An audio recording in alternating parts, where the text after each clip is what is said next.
Today, how do we deal with contrast in our lives? It's all about that trigger attaching to that disempowering belief and firing it up. The interesting thing is it's a lie. But when our unconscious mind interacts with our conscious mind, and anything that comes from the unconscious mind into the conscious mind enters as truth. Truth. There's no differentiation between lies and truth as the conscious mind receives an eruption of unconscious fear energy. Again, that happens when the trigger, the yank, the tether, stimulates the thought form of this fear, which is associated with some real traumatic experience at some point in the past where this belief was formed. But contrast comes up to tell us there's some healing to be done. It's a wonderful gift, the contrast. And healing can be done, and it is. As we become more whole, more integrated, we move toward absolute confidence. We embrace, when we can muster it, infinite intelligence. So thank you for the contrast. I think there are a lot of sacred questions we could ask around that and its friends. So it's a bumpy ride, this life, but the bumps are our friends. If we ignore the bumps, just eventually you're going to wake up and you're going to get it. But if you avoid the bumps and don't take the gold out of every single one of them, as much as you can muster, then we're going down, crashing and burning. It's a choice. It's a seminal choice.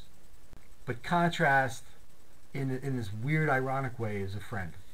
What's coming up for me is, as I go through these episodes of reaction, I realize that the more firmly I can be in my commitment to the golden rule, no harm.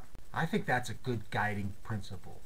I think it can help temper some of my reactions. I'm a human being. I have an unconscious mind and a conscious mind.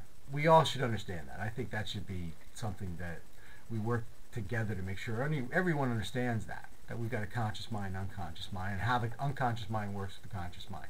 Now, getting the fact that everything in the unconscious mind that erupts into the awareness and the conscious, because the unconscious mind, there's a lot of activity down there. There's a lot of thinking.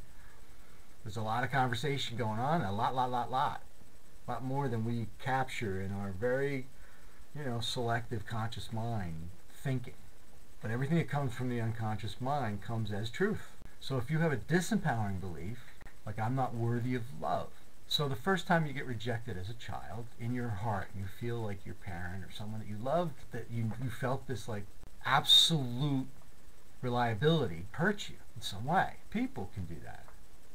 They could do it intentionally, which is really nasty, but they do it unintentionally all the time. But I need to practice dealing with contrast without hurting anybody.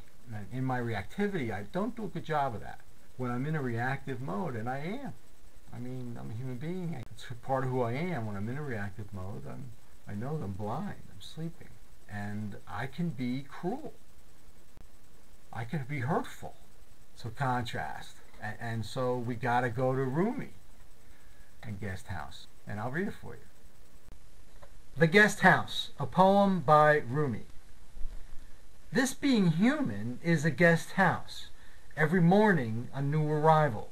A joy, a depression, a meanness, some momentary awareness comes as an unexpected visitor. Welcome and entertain them all, even if they are a crowd of sorrows who violently sweep your house empty of its furniture.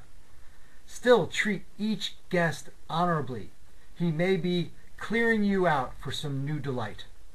The dark thought, the shame, the malice, meet them at the door laughing and invite them in.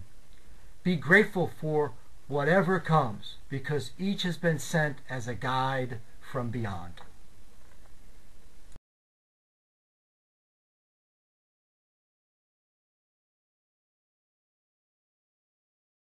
I think I'll leave it there for now. Till next time, take care.